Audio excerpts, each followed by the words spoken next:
Okemo Valley local Sammy Blanchette brings together fellow artists, entrepreneurs, family, and friends and talks about life, work, and everything in between. It's the Tasty Twist with Sammy B. Enjoy. 1, 2, 3, 4.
All right. Welcome once again, everybody, to the Tasty Twist with Sammy B. That's me, host and producer, alongside co-host Dougie Marsh. What's going on, everybody?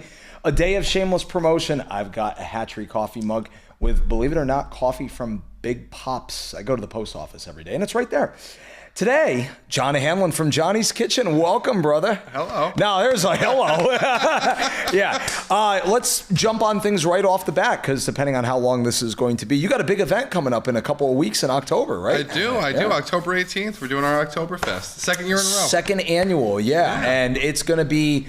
Well, it's got to be more than 9 hours, I would think, because there's a lot of preparation that's involved. That's right. But it's 12 to 3 there, or 12 to 4 or 5? 12 to 6 at Johnny's Kitchen. 12 to 6 at Johnny's Kitchen. That's right. Johnny's Kitchen. 6 to 9. 6 to 9 at Maiden Mountain. And then from 9 till they close at Edo Brew. Nice. That's a lot of moving parts throughout the course of the day, I would say. It's a lot to set up, but I mean, Maiden Mountain and Edo Brew are doing their part, putting everything together. Maiden Mountain's going to have their own events with their competitions and stuff. And Gotcha. Edo Brew is going to be doing the Stein holding. Yeah. Oh, nice. And then we're doing the pretzel toss and apple bobbing at Johnny's Kitchen. That's awesome. And we'll have the best dressed. In addition to having me, thank you very much. I appreciate Sammy it. B will also be playing. We got 1 to 3 at Johnny's Kitchen. Do you have any other musicians playing that day? I will also be playing that day. Nice. I have my buddy... Doc Rockers? No, not the Doc Rockers. Shout out to them. Yeah, Jane and Rob. Yeah. I've been playing with a guy named Bill Lors since I was about 17 years old. And he's been my drummer forever. And he's coming up with my other friend Spencer, and we're putting together a little band, Yeah, how many people total? 3? At the very least, it'll be 3. But we should be having my friend Eddie Miles. No, not Eddie Miles. Eddie. Just call him Eddie. He's great. Great bass player. What do you guys normally do? Blues and rock, or kind of a mix of everything? We used to be a punk band. But that just, fell out of style, and the amount we play nowadays, it's not really worth to go out there. I don't know if it fell out of style. We got too old for it, I think. Okay. It's nothing more. That's a more acceptable. Yeah, no, that's a more acceptable thing. Okay. No, we got to go down to Manhattan to find a venue that wants to have punk music. I've always enjoyed the sound of punk and the staccato and the straight grooves and just. But it's not exactly dinner music, Yeah. I love playing it. But a great thrill. But you never know. Oktoberfest vibe, you never know. It could work. We could do 99 Luftballons. Yeah. Hey, I heard that just the other day. It's always one of those songs where I'm like, I haven't heard that in years. I know, right? It can't be true because it's multiple time.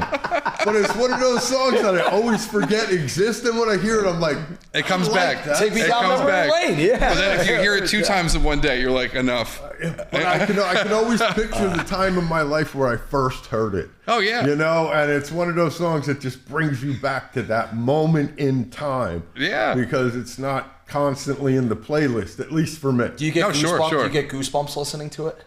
It depends on when I hear it. Like what's happening? What's happening in the makes it more poignant. If I just woke up in the morning and I turn on the music on the TV while I'm making coffee and I hear it, I don't get goosebumps. But you may not need the cup of coffee, because if you hear that song, you may not need the coffee. That is true. Oh, goodness. So tell us a little bit about the restaurant. Did we chat a couple weeks ago that you guys hit the 5-year mark, you and Emma? Not quite yet. No, it'll be 5 years in March. For those that don't know, John is the owner. I mentioned this earlier in the episode, but I'll say it again. Johnny's Kitchen, right here in the heart of Ludlow, Vermont, behind the Engel and Volker's real estate office. Yeah, we do coffee and espresso and alcohol and sandwiches. Yeah. How is the hot food too? Yeah, a lot of great paninis, a lot of great sandwiches. Oh, stop. Yeah. What's your favorite sandwich that you make there? Personal favorite? I don't know, man. It's really a cut between the roast beef panini and the Reuben. The roast beef panini I like because it's simple. It doesn't take me a lot of work to make it. Nobody's making me a panini. Right, yeah. So, I love how you take that's that fair into enough. account. Not what you think tastes the best. It's just easier for me to make. I mean, half of the satisfaction is not having to do a lot of work. I mean, that's why I feel like people go to get sandwiches. I love that. Everyone's capable of making a sandwich. Yes. But having somebody else make you a sandwich is right. completely stress-free. Absolutely, yeah. Well, and you love doing it because in addition to opening Johnny's Kitchen, you did also have a barbecue food truck that you did for catering. For I did, yeah, Johnny's Barbecue. Johnny's Barbecue, that's right, yeah. Yeah, I've always loved cooking since I was a little kid. My grandma taught me how to cook when you opened the restaurant though, did it start with just I forget, did it start with mainly barbecue food or did you kind of package a lot all in the one? Well, we kind of figured out like, everything is like you're in a box of some sort, whether it's you're creating or not. So the food truck thing, but the food cart thing we did. I wanted to do barbecue. I very much wanted to do barbecue. When then we went to we were shopping around for different spots that could be a good barbecue joint, and the spot that we found just wasn't. It doesn't have a yard. I picture my barbecue joint having like a blues guitar player and some picnic tables. Yeah. You know what I mean? Something like that. Like a B.B. King's Bluesville sort of. Absolutely. Yeah. Definitely something in that realm. Where were you guys looking? Well, honestly, we looked at around here and in Rutland. We almost bought where the donut shop. New England Cider Donuts? New England Cider Donuts. Yeah. We almost went for that. Nice. But it was like too far in the potential floodplain for our loving. For sure. Even though it hasn't actually flooded bad. Right. It was pretty good. Did you guys get affected at all by the 2023 flood in July or no? Like minorly. We weren't like, our building wasn't affected, but as you know, like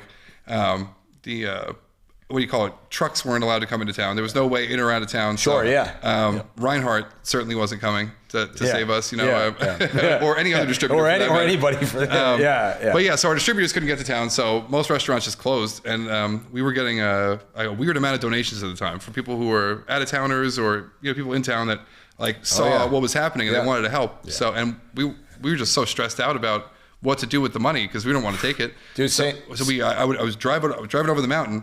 There was one way you could secretly get out of town where it was still pretty bombed up, and so I would go up over Okemo and then come down past where all the road was wrecked, and then I would go to Rutland, go to the grocery store, and then pick up food so we could make free meals for everybody. Yeah. For that time.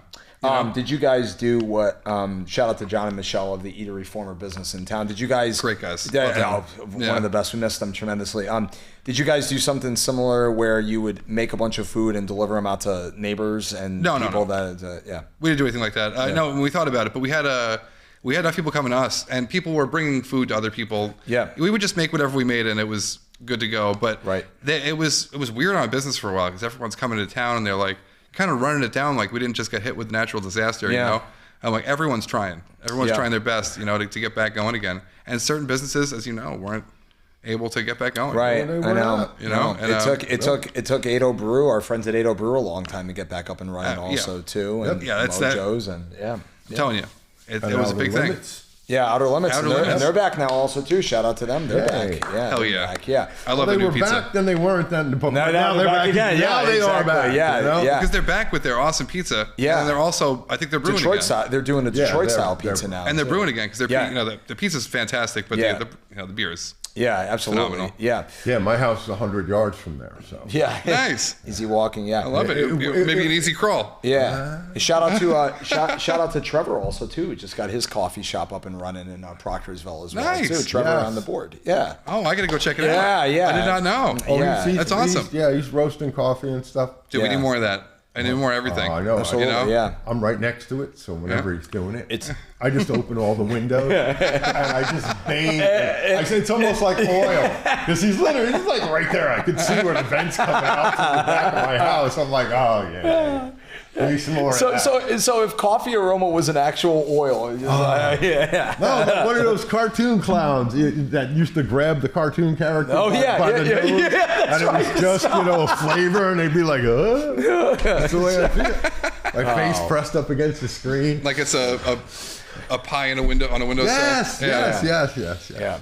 So give us a little bit of rundown in the almost 5-year anniversary of being a business owner, like the pros and cons, the trial and errors so far. Oh man, because you've gone through a couple of changes inside as far as the addition of the old Killarney's bar, the second bar at Killarney's and everything. Yeah, apparently that was the bar at Nicky's even before. Oh yeah. All the way back to Nicky's. My landlord, all the way back to Nicky's. That's before Bob Beardmore, my landlord there, tells me I just heard he put that bar in. Nicky's bar. I'd never even seen it. I wasn't around it back then. Yep.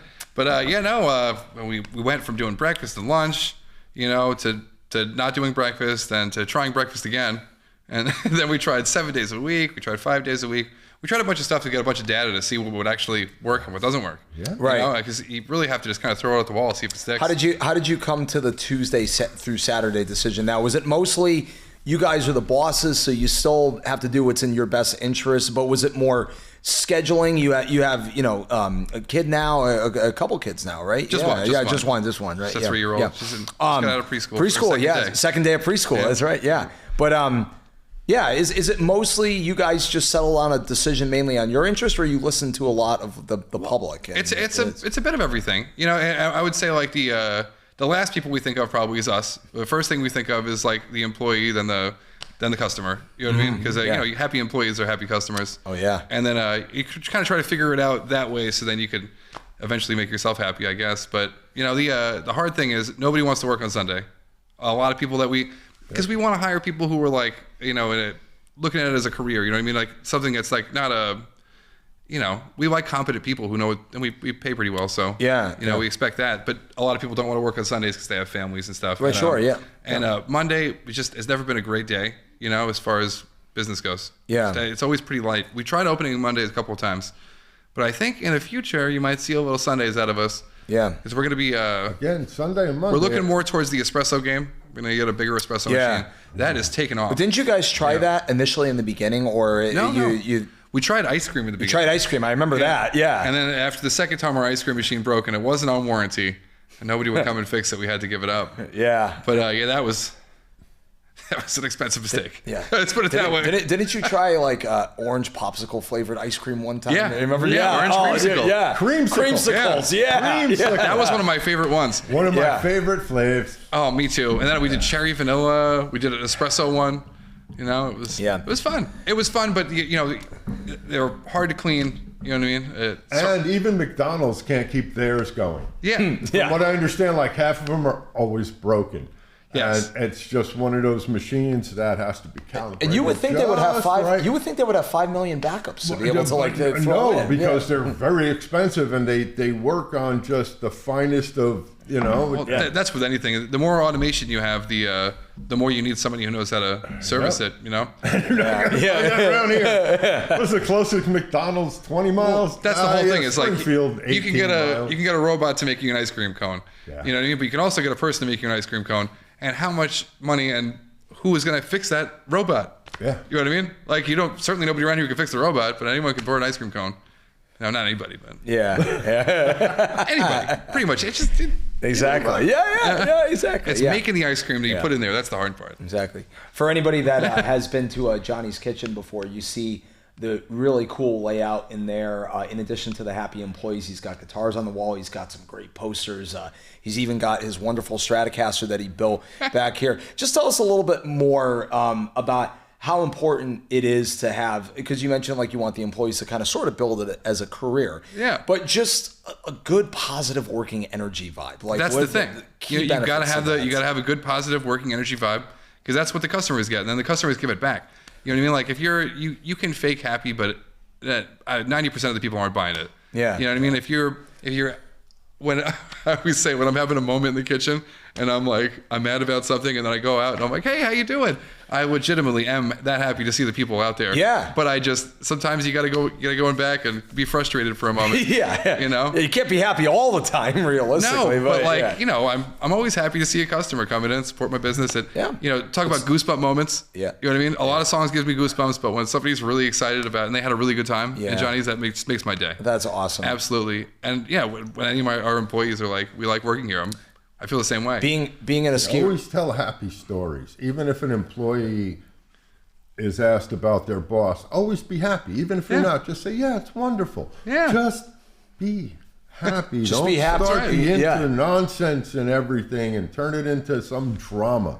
There's way too much drama in workplaces. Everybody should just smile and shut up. But then good perspective. In that event, though, I could be a bit of a tyrant sometimes, and I have to have employees that have a backbone and can tell me, look, stop. You're being lame right now. It's a more abrupt way of saying, look, even though I'm the boss, I don't have all the answers. And even some days if I think I have all the answers, I don't have all the answers. And so having like that positive feedback, like you said, even in like the tyrant way. Yeah. Also, don't make it always about that. If you have one bad interaction with your boss, don't from there on in. Have that carry it forever. Carry it forever. But there has to be. Let it go. It happens far Let too it much. go. Let it go. I'm welcoming to the boundaries, though. You know what I mean? If I cross a boundary and they say, "Look, I don't like it when you say this or that," I'm in. You know what I mean? I just want people to be happy, and communication's half of that. You know, that's what helps it not be dramatic. Is the just saying something when you have a problem with something right off the bat. And you guys have staff meetings ever? No. No. No, I feel like we don't have. I think nobody's got time for that. We've had a couple of staff meetings when like something like Oktoberfest will come up. Yeah. And we'll be like, we do all have to sit down. We have to sit down and make sure we have a game plan. Figure this out on a spreadsheet. And then we'll get together before work if we know it's going to be a crazy day and be like, hey, you know. Yeah. But we like to have our staff meetings at the bar. You know, in a Mountain, you know? Yeah, oh, absolutely. Brew, you know? In a ski resort town that we live in, obviously the restaurants and the businesses and contractors are, as Tigger says in Winnie the Pooh, that's what Tiggers do best or Tiggers like best. But we, you know, the tourists and the out-of-staters, you know, they're a big part of our bloodline. But I would think, based on your hours and the local following you get, that the locals are just as, if not more important for the bottom line and the bread and butter, I would say, right? Everybody's important. Yeah. Everybody's important. And if it were just for the sheer amount of people that live in this town, I think if we were to take away all the tourism and construction workers driving through, there wouldn't be enough for like any business to be open. Right. But, you know, obviously you depend on them. And the great thing about construction workers and local people is they're the people you want to follow. You know what I mean? When you go to a town, you're like, you know, where's that portly construction worker going? He's covered in mud. I know he's not wasting his money. Because that was me. I worked road construction for 10 years, you know? Oh, did you? Yeah. Oh, wow. Did you do everything from like flagging and I started out flagging. Yeah. And then they let me run a street sweeper and a roller. That had to be pretty cool. Yeah, the street sweeper was fun. Did you have to have earmuffs on because it was so loud? No, you're in a thing. You know, be able to hear what's going on. Yeah, right. You got to hear the screams. Oh, that's I ran over someone. Oh crap! Sorry. There's still time from when you hear the scream. I can tell you from personal experience. When you're on a roller and you hear the scream, you're going very slow. So you have at least 4 or 5 seconds I'll tell you before one you get funny to the story. person's vital. So usually you can slow down, and like a tube of toothpaste, it kind of goes up. Oh my God! That's when I went out the. Go ahead. You're saying? Yeah. Oh yeah, no. A funny story I have, and now I can't say who I worked for because they might get in trouble. But one time I was just so deep focused running the street sweeper, you know, and you could drive on either the right or the left side, depending on where the curb is. Right. Yeah. You want to be able to see in there because you're going to pave afterwards, so it all needs to be cleaned up so the pavement can stick down. You know? Right. And so I'm just staring at the curb, and the broom is not running right. You know what I mean? The whole thing is off. I told my boss about it. He wouldn't get it fixed. So I'm just like, if I didn't have my eyes glued to that thing, it was going to stop working. So I was looking at it, and there's one car on the whole street's like a mile long. And there's one car on one side of it. And I'm so far away from it for the whole thing. And then all of a sudden, I'm like, this thing's running kind of rough. And I hear somebody honking in their car, right? And I look over, and they're like, hey. And I'm like, what's up? And I look in front of me. And there's a Honda Civic, you know, that's in front of me. It's like, I'm like on its bumper. And I'm like, oh, I wonder why this thing's been running rough for the past, like, you know, while. And 200 yards. And you know what the lady in the car said to me? And I'm like, oh my God, this is like her husband's car. Like, I'm so screwed right now. Yeah. And she goes, that obscenity, you know, blocks my driveway every single morning. Thanks for moving him. And I look back, and I pushed the guy 100 feet without even knowing it. I was going so slow that it didn't even make a mark on the car. You know, that's so funny. So the guy had to come back and be like, "I didn't park it here." Was this before social media? Oh yeah, you definitely. Park here. Yeah. Why is my bumper so clean? Now I'm just staring at my phone like right in. Get out! You know, it might have been on somebody's Snapchat story back when, but I don't think it was past that. I haven't used that app in years, man. I know. I was just reminiscing about how MySpace is still a thing. It's barely. Is it actually a thing? It's barely a thing. Damn. It's barely a thing. At one point in time, Tom. Yeah. Tom. I mean, we taled about that in one of the previous episodes, but. Justin Timberlake of NSYNC was a shareholder for the longest time for MySpace also. I did not know that. Yeah. MySpace. And what was before that? LiveJournal. Face-to-face talking. Yeah. It was before. Yeah, face-to-face talking. Yeah. Oh, you remember when you would call a friend and be like, hey, can you meet me here? And they'd be like, yeah, I'll be there at noon. And then you show up the place, and the guy's not there for an hour, and you're like, all right, I guess we're not buddies anymore. I'm going to wait till I get home, then I'm going to call him. And if his parents say he's home, I'm going to yell at him. Yeah. I used to years ago, I used to look forward as a kid on my parents' landline, calling my best friend in second grade. Mom or dad would pick up at home. It'd be 10 o'clock in the morning on Saturday. I finished eating the Cocoa Puffs or the Fruity Pebbles, all the Looney Tunes with the boss, shut up, shutting up. I all that. And then I would just call my friend and be like, hello, yeah, Mr. So-and-so, is Kyle there? Yeah, hold on. Be like 30 seconds. I'd be wait. And we chat for like 45 minutes about probably nothing. But it was great. Again, that felt cool. It did. Now, I'm sure you have something else, like, no landlines in a bus back in, like, the mid-'70s, but... I remember when I was no. We had to be out there. Yeah. Morse code. Even better. And I've wanted to somehow make an attachment for a cell phone that you can just put on the back of it. That wouldn't be on the face. Yep. But that has the rotary dial thing. Oh, yeah. That actually you have to get to the 8 and the 9. Because those were the first phones I was dialing. Right. And I remember that is not easy to do, by the way. Just to start using a push button phone. Oh yeah. So I knew you were going to go there, and I went. No, I had a rotary phone in my house. I remember my mom had to go. She had to go to a Kinko's once to make an important work phone call because she needed the buttons. Yeah. For the line. Yeah.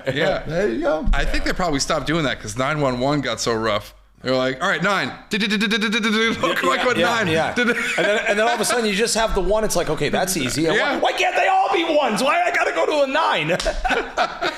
Oh, brother. It worked. Yeah. And life and then went pagers. Along just fine. Pagers. Yeah. Pagers. Remember fax machines? They're still around. Fax machines. Anyways, let's segue, because who knows if Dougie's got a call. I don't know. He's here as long as we got him. So let's segue to music, man. Take me back memory lane. How long have you been playing guitar and bass? I don't know. Since I was like about 16 years old. Gotcha. Probably. My dad got me going playing drums when I was like 9, 8. I don't know. Probably younger than that. But before I can remember, definitely. But I never liked it. I never wanted to learn from my father. What was the first album you listened to start to finish that got you into, hey, I want to play music? Oh, man. That's a tough one. I would say probably the Blue Album by Weezer. Oh, okay. Okay. Yeah. Yeah, that was a what great are one. What are some of the classic hits on that album? Well, I mean, the first one that I heard was Buddy Holly. Oh, yeah. I remember my sister was having some sort of a house party in like 1995, and I was like 8. Mm-hmm. And I remember hearing that song come on the radio. And just the chills, the hairs stand up on the back of your neck, goosebumps or whatever. It was incredible. I really it was my first, damn, that's rock and roll. Yeah. Because my dad was a rock and roller. He played all the great music growing up. So I never got to hear Led Zeppelin for the first time or Sabbath. That was just stuff that I grew up with, What was the first song that you learned on an instrument? That's the first song that I really learned was The Lonesome Death of Hattie Carroll by Bob Dylan. Oh, wow. Yeah. Does he have 15 verses in there? 15? Oh, yeah. Yeah. Oh, yeah. It's a real story.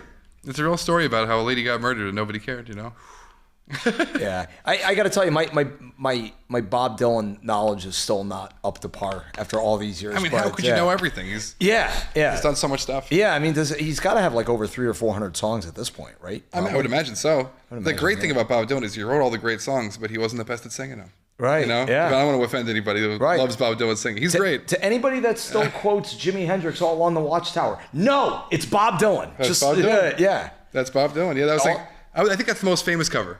Yeah.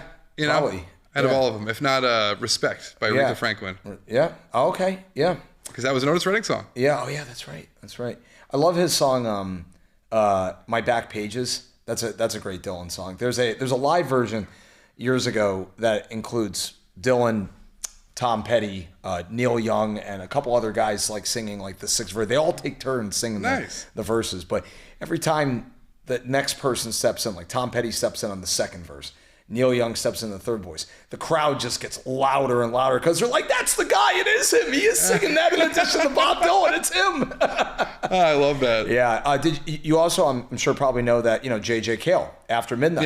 Yep. Cocaine. Yeah. Call Me the Breeze. Yeah, J.J. Cale wrote a lot of the great songs. There's way more than that, too.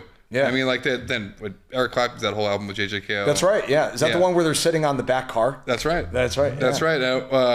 Lay Down, Sally.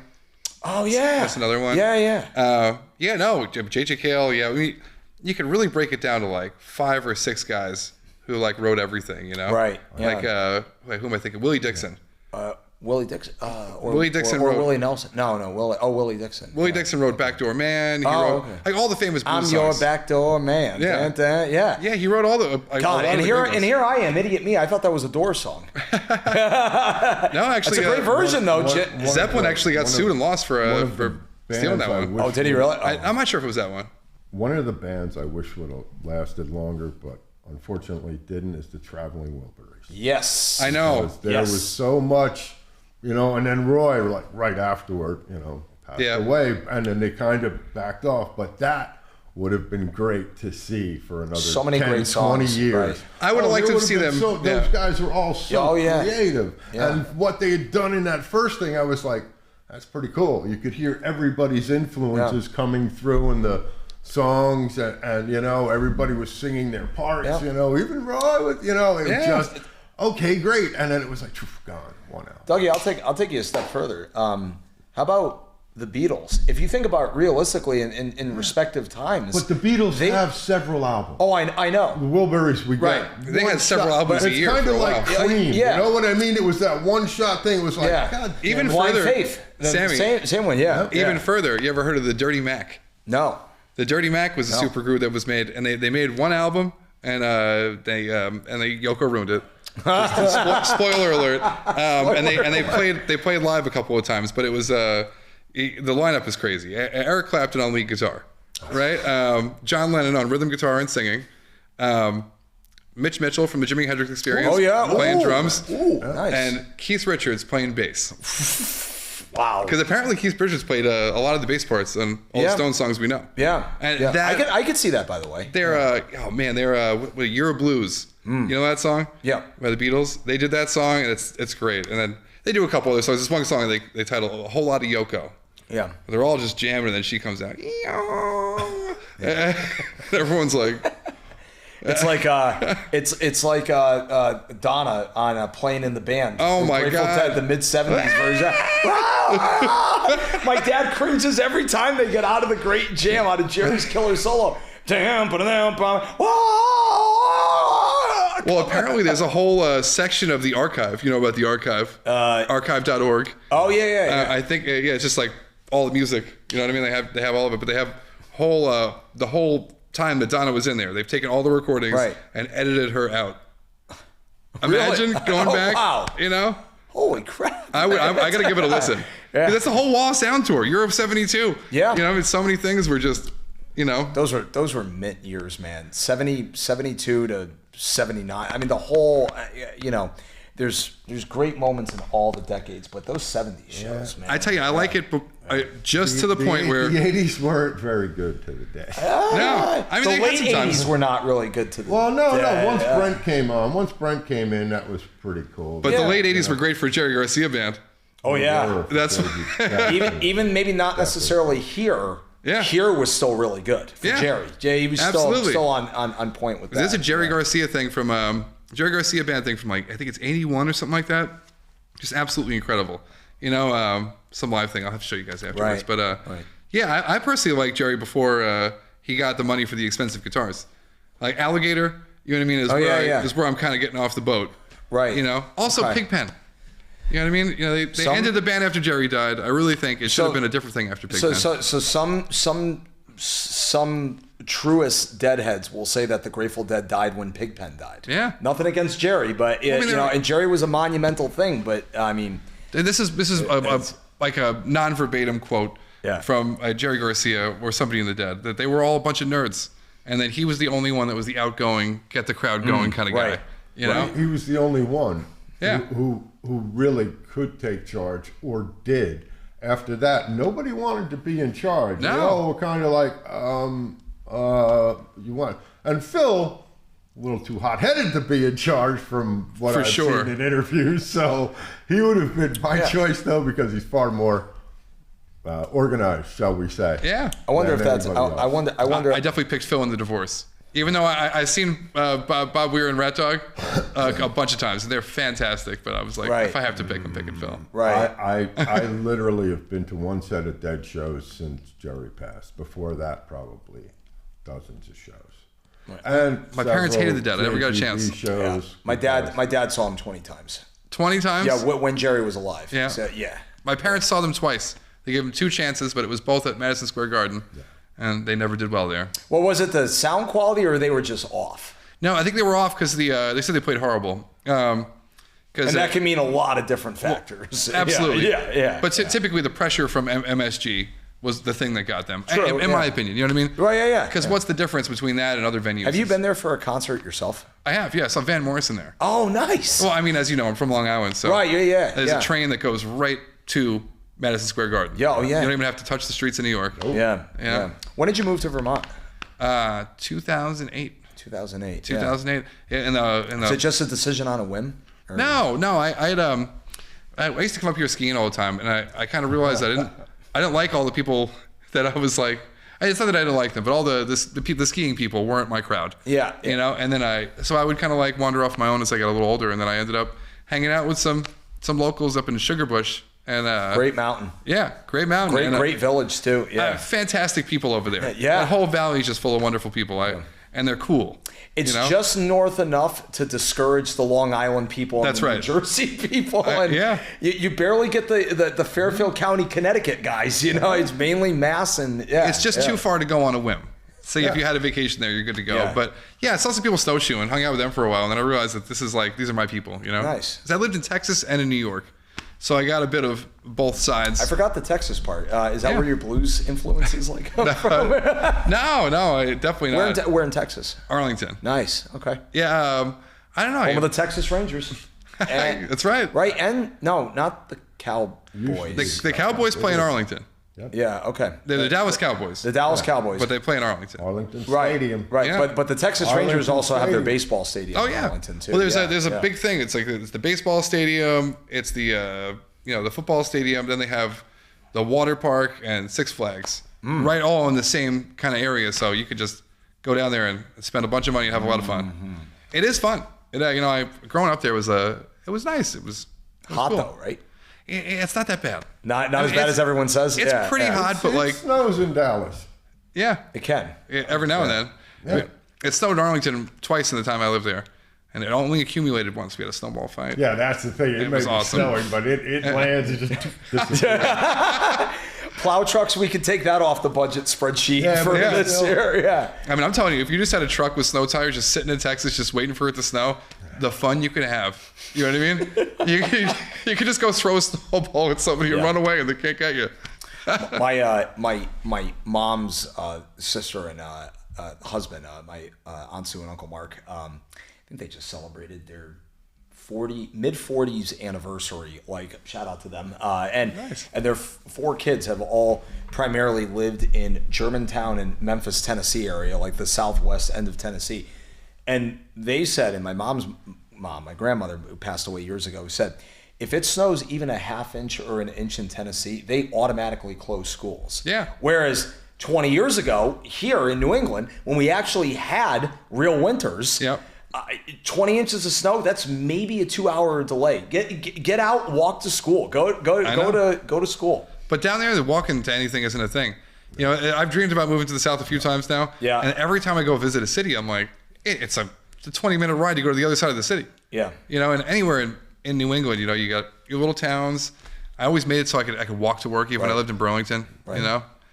Did living somebody backing out of their driveways, a traffic jam. It's like, oh, gee, one person got in my way. Or with a street sweeper, right? Yeah. One person got in my way today.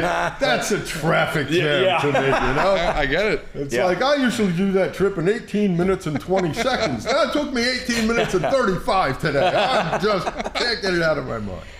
So besides music influences probably with spending time in Texas and Long Island. Did living in the South for a period of time inspire you from the cooking perspective, barbecue? Oh yeah, definitely. Because I grew up cooking like Italian food in New York and stuff, and with a little French influence.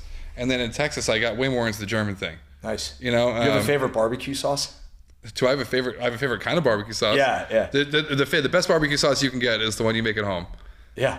There's nothing worth buying at the store. But is it like I'm thinking like a Kansas City like flavor like type barbecue? Oh, like, something like that. If I have to go for anything, it's the Memphis style. Oh yeah. The stuff that looks like purple. You know, you know, you lift it up in a spoon, and as it drips, it changes colors because there's so many different layers in it. You know, that really sweet, you know, molassesy, maple-y kind of stuff. Yeah.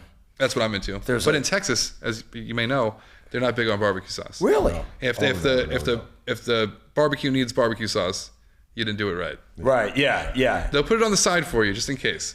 You know? That's like adding extra salt on like already like a salty dish. Like you're not doing it right. Or adding extra maple syrup on something that you know doesn't need it right away. Yeah. But then not having maple syrup to put on things other places is hard. Yeah. You can't beat Vermont maple syrup. Growing up, what was your all-time favorite genre of music to listen to? Oh, I don't know. Probably.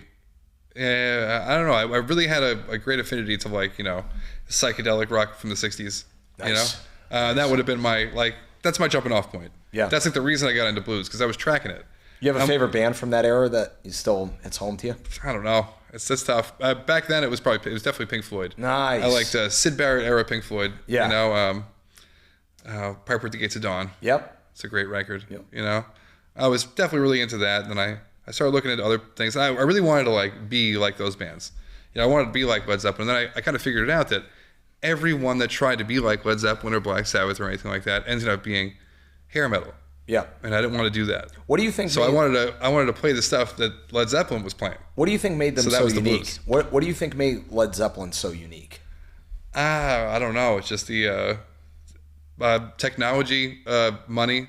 They were all rich. You know what I mean? They were all rich, and they ripped off the right guys. Yeah. You know? Yeah. But what about like the covering so many different genres, like they were all able to do, like in an album, they were able to cover so many genres. Well, yeah, absolutely, and they did. But yeah, they were all incredible musicians.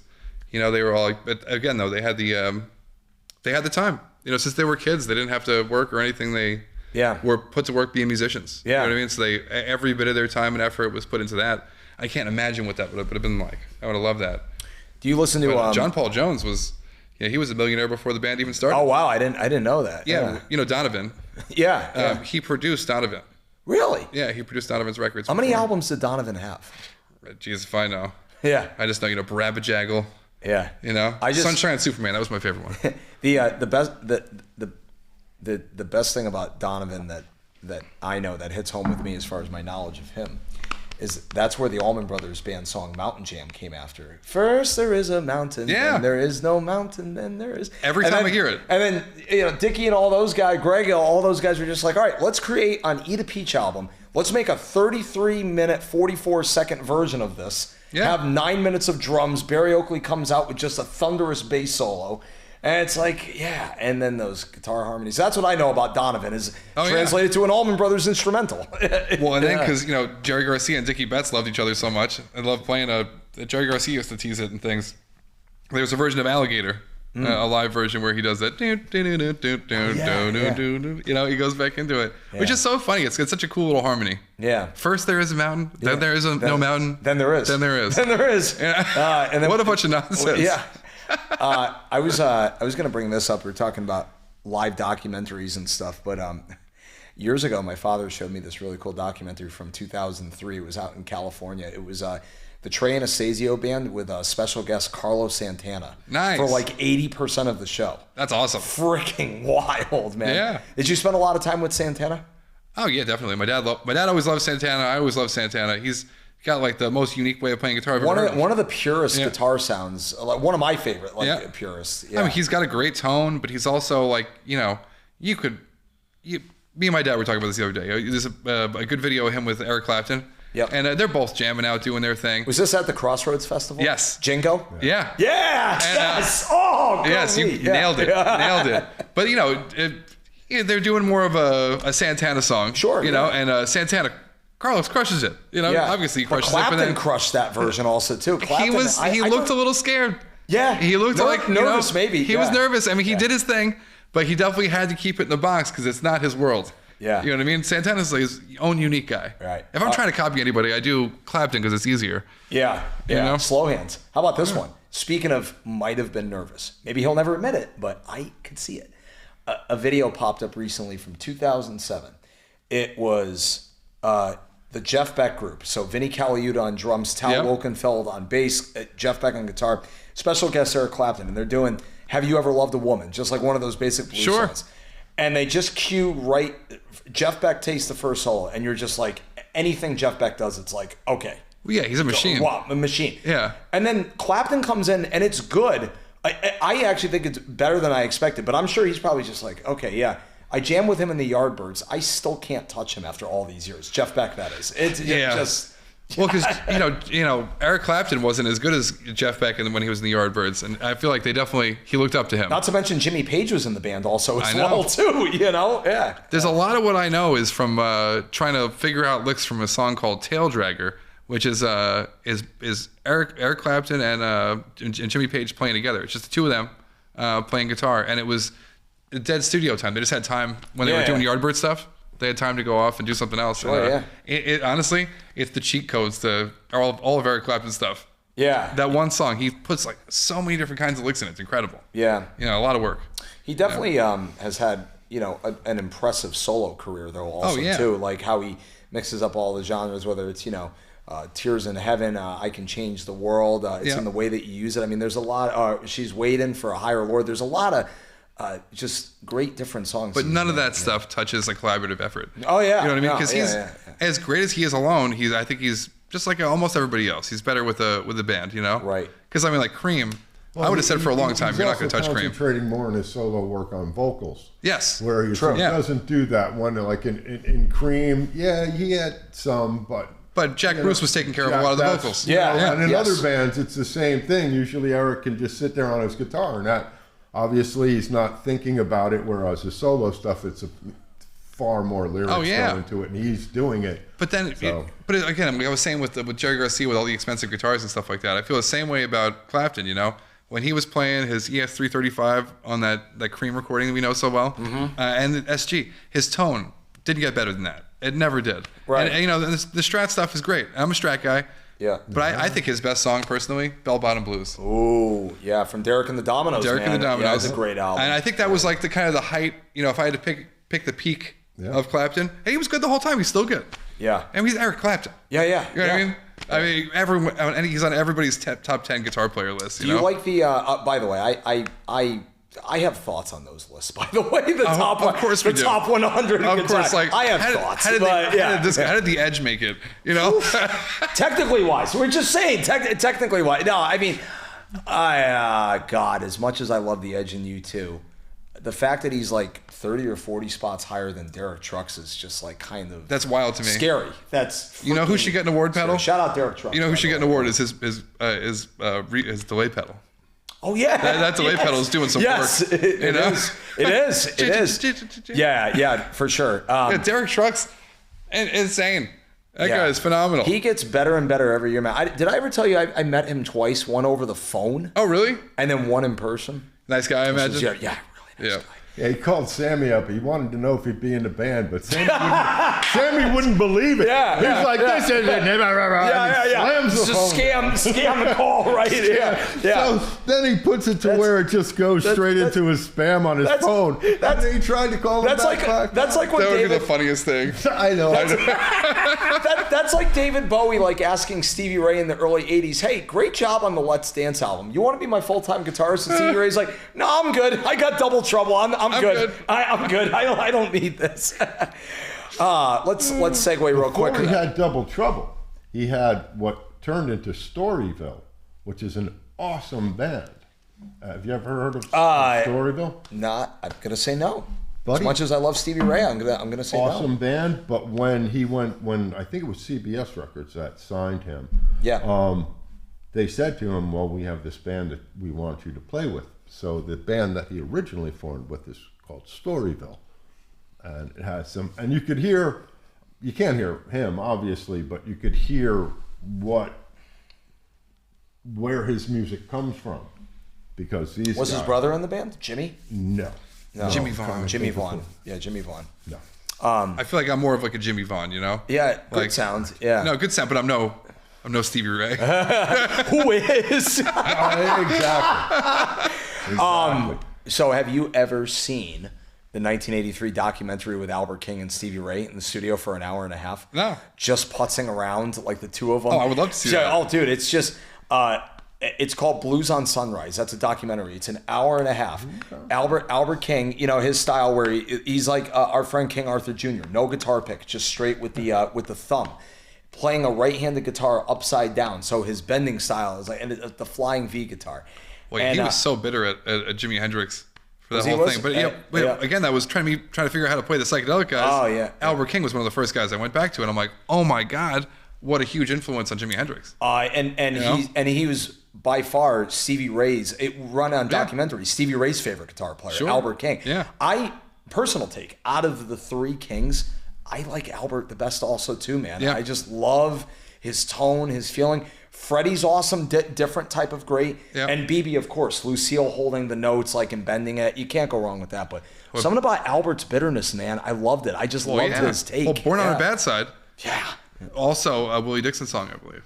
Is it? Oh, okay. You know? All right. But that song's awesome, ain't it? Yeah, it is. Yeah. So many people have done great renditions of Born on a Bad Side. And here's the most important thing. So there's so many Willie Dixon songs that nobody's covered. That could be the next ticket to rock and roll again. That whole recipe book is just sitting there. Yeah. Just waiting for rock and roll, for kids to pick up guitars again. If you're out there, pick a guitar up. Pick a guitar up, yeah. You know, learn how to do it. It's so much fun. Now let's give the music nerds a little bit more like ear candy. So, go-to guitar player and go-to band today at your age. Go.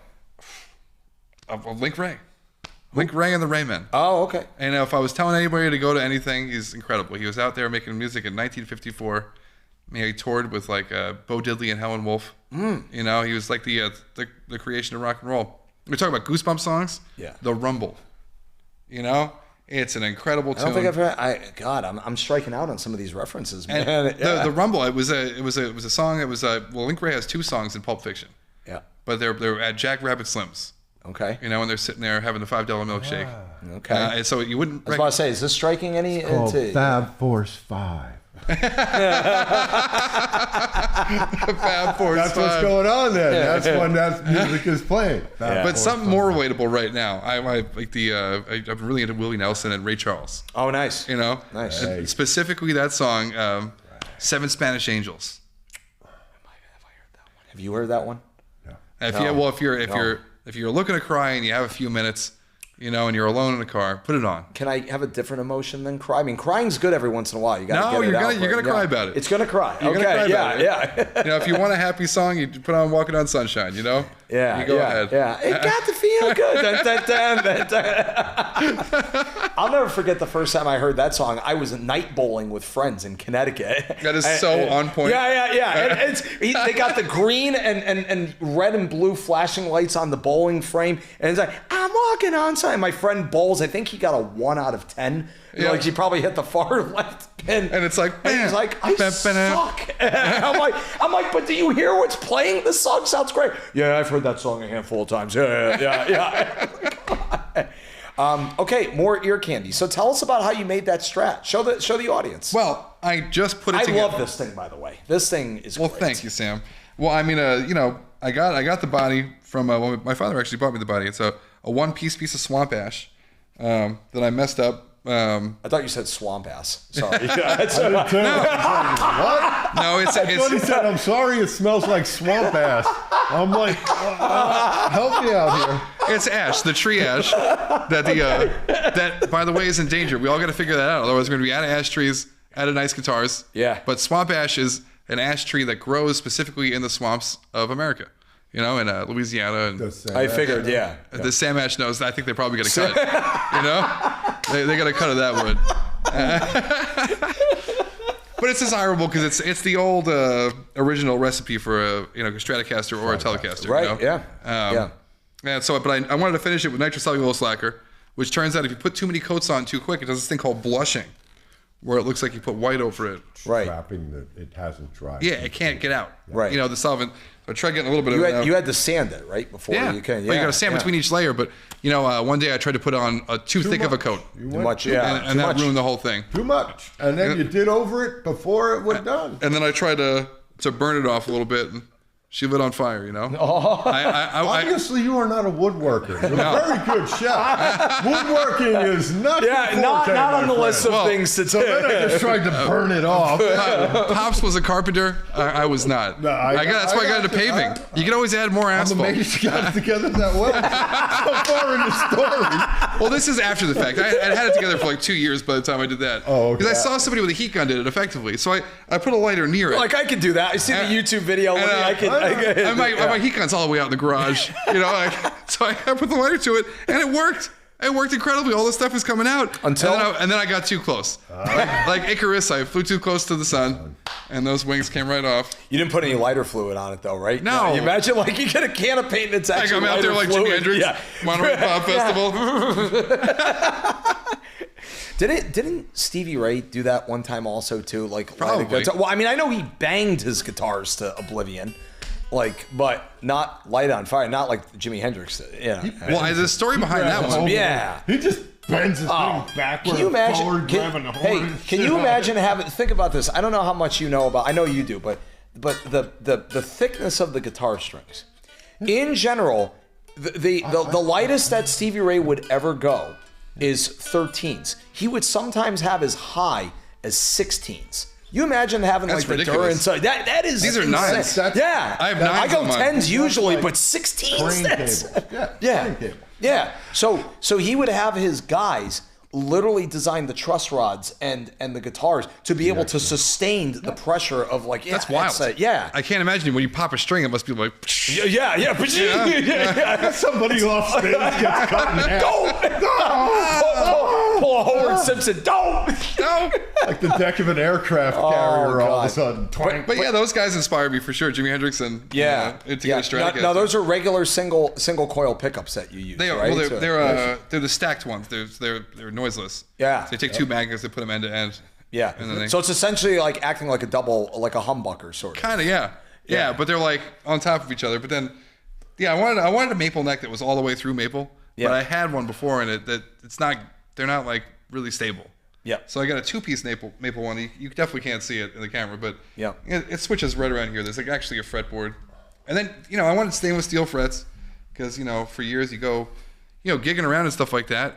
You either decide, you say, well, the guitar guy wants $400 to change my frets, and I could buy a new guitar for $350. Right. So I guess I'm done with this guitar for now. I think I don't know if I've ever told you this math before, but you know that I've been playing Alvarez acoustic guitars the last couple of years. Love them. Phenomenal. Yeah. And you can get them, I think, brand new before the guitar case somewhere around $600-700 or something like that. Gratefully, 300 shows a year, sometimes 10 a week. Yeah. Well, that's like paid off in like no time. So it's like, okay, I want to replace the frets on some of them, but it's like, I guess I'll just buy a new one and then maybe donate the one with the bad frets to like a guy that wants to take guitar lessons one of these days. That Wonders why he can't learn. It doesn't sound right. But you could. But it's where my mind is gone. It's 5 years later, somebody comes up to him. The guitar shop, right? What do you mean? What do you mean? Yeah. Well, now that you're playing a Taylor, you can't afford not to do it. No. Yeah. Exactly. So when you replace them, just replace them with stainless steel. Doesn't matter what the guitar guy says. The only reason he doesn't want to do it is because the stainless steel frets are harder on their equipment. Right. So like you go through more grinders and polishing stuff. Does it take longer though, even if you gig extensively? Does it take longer for the frets to wear down though? Oh, well, yeah. They will never wear down. They'll never wear down. No. Right. Yeah. Steel versus nickel. Yeah. Steel wins all day long. No. Yeah. But Nickel also you can't scallop them. A lot of people like their frets scalloped in certain places. Yeah. It's a very comfortable thing. So when they get new ones, it takes them a long time to get their little scallops back in. they wouldn't want the stainless ones because it's never gonna. You're just gonna break string. Yeah, probably. Yeah. But I polish mine pretty good, so there's no rubbing on anything. Okay. That's what they always say, that you're gonna like break all these strings because Well, you put a little Teflon on them. You rub a little Teflon. Yeah. I've never had a problem. I've never broken a string on this guitar. Do you ever and use? I made it 4 years ago. Do you ever use like that polish material like for strings or like the frets called I use Mothers. quick use or Mothers? Okay, yeah, I haven't used it in years. Mothers but- magnesium and aluminum polish. I'll tape off the whole thing and then I'll put it on a Dremel and I just get after it until they shine. And if it shines, that means it's not causing any when you bend your notes, you're not hitting any little grooves and stuff like that. It'll act like sandpaper. And, Right. But I've heard all sorts of things about how it's going to ruin your tone. You know what I mean? You're going to break a bunch of strings. It's not true. Yeah. Absolutely not true. We've talked about that you play bass and guitar. Give a little bit of like inside to the people what you like about being a bass guitar player when called upon, just the role. Well, back to the beginning here for a minute. When I learned Lonesome Death of Eddie Carroll on the guitar, it was really only my stepfather wanted me to learn the guitar so I could learn how to play the bass. As I wanted to be a bass player, that was my dream. Mm-hmm. And I just like playing bass because it's like you feel like you're in the back of the house. Yeah, you know what I mean. Like if anyone understands restaurants, you're the foundation. Yeah, I'm the bartender. Yeah, I'm out there making drinks, smiling at people. Right. Yeah. Talking to them. Yeah. But I really feel like I'm a part of the back of the house. The kitchen. You're part of the kitchen. I'm hanging out with the drummer. Yeah. I'm getting the groove. You have the perfect excuse to turn your back. Absolutely. The drummer and be like, just smile. You mean as opposed to Miles Davis? Like just turn it. I used to say that I would turn my back to the audience because I don't want them to see my tricks. Okay. You don't want to give it all away. Well, I have a hard time, and I'm sure you get this with the. I always wear sunglasses when I played the punk band. Okay. Because I had a hard time with audience interaction. Because somebody out there, sometimes people get a creepy stare you won't be aware of until you see them, and they're just, everybody else is having a good time, and then they're just. Yeah. Staring you right in the eyes. Yeah. No, it's so true. It's so true. Whoa. And not only that, they're front and center. They have to be front and center. I know. Right? It's like, dude, like. And I don't mind seeing it this way, but they can't see my eyes. They can't see that I've made eye contact with them. I had to do away with that. Yeah. Because then they won't go away. Nothing against them, but they won't go away. They just stay there. When I was playing in Manhattan at this place, the Parkside Lounge. And the promoter of the event kept saying, "Hey, face the audience. Everyone wants to see what you hear." I'm like, I forgot my sunglasses. Yeah, I almost forgot. Shut up. Yeah. So I've gotten this one many a times with shows where if you get the guy, and maybe the guy with the or lady, by the way, could the awkward smile or the frown doesn't necessarily have to be like a frown, but it's a dead stare that they're looking you right in the face. Yeah. My mind instantly just goes, okay, what do they want? Do they want a request that I'm not going to be able to give them? Yep. Or do I know this person? Or they simply or they'll come up to you in the middle of the show. Sometimes they'll interrupt you in the middle of the song. By the way, also too, they won't wait until the end of the song, and they'll be like, "You don't know who I am, do you?" It's like, dude, we're in the middle of a show right now. Like, come on, like. That's when you just got to start roasting them. It's true. You gotta really just make it not worth it to keep doing that. You gotta remember, I'm the one with the microphone. Yeah. I can roast this guy right now. And in a careful way. Dave Grohl can do it back in 2011, telling guys to lay off this person, don't punch someone at my show. Get the you-know-what out of my show. Get out of here now, over the mic. Why can't we do that? Yeah. I mean, I always say this guy had a few too many Appletinis, security, you say stuff like that and they get embarrassed, they go away. Or you could just see that this person's not vibing the situation and just go. That's where I never been in a place with security. That's where being a drummer comes in handy because you just huck a stick at him. Hug a stick at him? Or you take cover behind your drum set. Yeah, take cover. No, you can see it happening them staring. You just go and keep playing. I'm serious. It goes right past them. But you know what? Breaks the whole thing going on there. Let's take that a step further also too. The drummer has all the power in this instance because if he sees the lead guy, the bartender is not vibing with this guy, the drummer can just stop playing and the whole song ends. You don't ever want to stop playing, but you just pull a stick out and if you see two guys arguing or about to start, just pull a stick out and throw a stick between them. Be surprised how quick people go, "What the fuck? What the heck was that?" That was probably good. What just happened? You're still just going, and it diffuses the whole thing, like the staring person. Diffuses them. Just throw it out on the floor. That was probably good in 1975, but maybe not necessarily. Well, now that they got the social media, yeah. That's a funny story because my dad was a drummer back in the day, and he was a studio guy and he played a lot of bands and stuff. And he had like this one guy that was like his biggest fan, you know. And he wasn't a famous guy or by any means, but this one guy went to every single one of his shows. Super fan. Yeah. And the guy, my dad liked him. He was a really nice guy. He wasn't a creep or anything. Yep. And my dad is playing, right? And he sees the guys there, so he's going a little crazy on a drum solo he's playing or something. And a drumstick slips. And it goes hard. You know what I mean? Like, he lost it. Right. It happens, It's like they don't, when guys are playing baseball, nobody means to throw their bat. But that thing went past the pitcher. Yeah. Sometimes you're putting a lot into it, and it's a good thing there's a symbol in the way, because if you lose it right then, it has... Well, hit that guy right in the face. So you mean to tell me that when Roger Clemens took the bit of Mike Piazza's bat and chucked it towards the dugout, like where he was running down the first base, that wasn't intentional?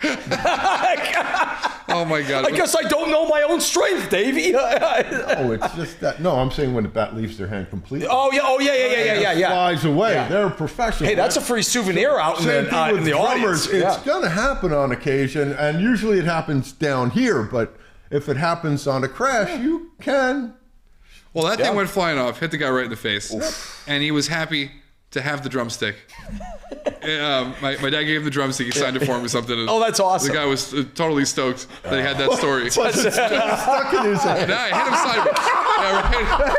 sideways. Can you sign this for me? Hold still.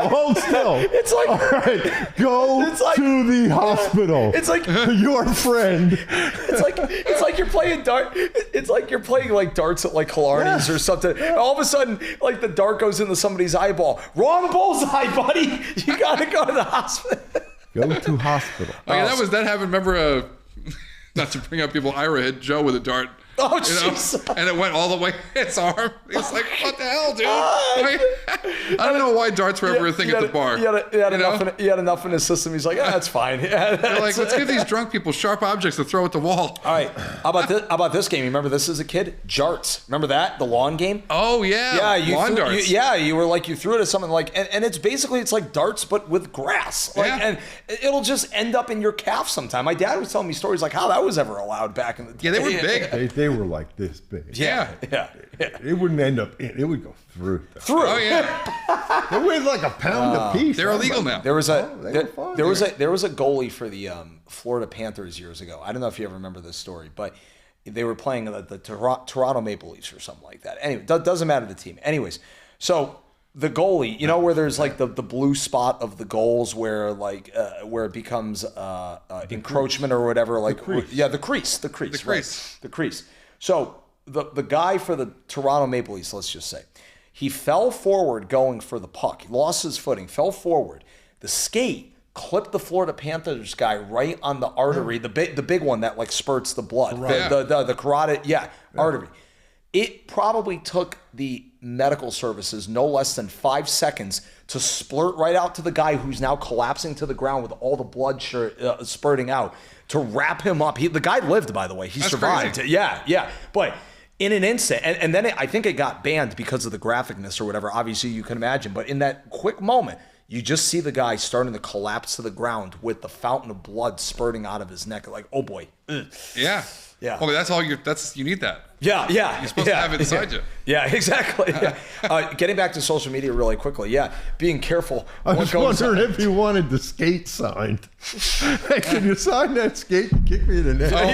Kick me in the and I live to tell about it. I would be more interested in having that be a part of the paint job on the ice. You know what I mean? But the video is online. It happened quick. No, it got red quick. If it were me, I would be like, I want my blood patch there forever. I don't want any money. But forever in this. So being careful with social media, and you're wearing a red shirt. This is a great segue also too. The internet is destroyed the last 2 days with the Phillies Karen video where the lady's like berating the father. I just figured that out this morning. I'm glad you brought that up. So yesterday, you see the memes that are created about it now? No. They've got the Savannah Bananas recreating it on like the Jumbotrons. They're doing like Coldplay Kiss Cam like videos with the Karen. Oh my God. I'm telling you, that's as much as... You gotta be careful, man. Whatever you say or like filmed, dude, You're in trouble if you're with the wrong group. I mean, you don't take a baseball from a little kid. No. You know? No. No. And by the way, that's a free-for-all. That's a home run. Good for the dad to get the ball before her. That was the old days. That's Unless you're ripping it out of somebody's hand. Yeah.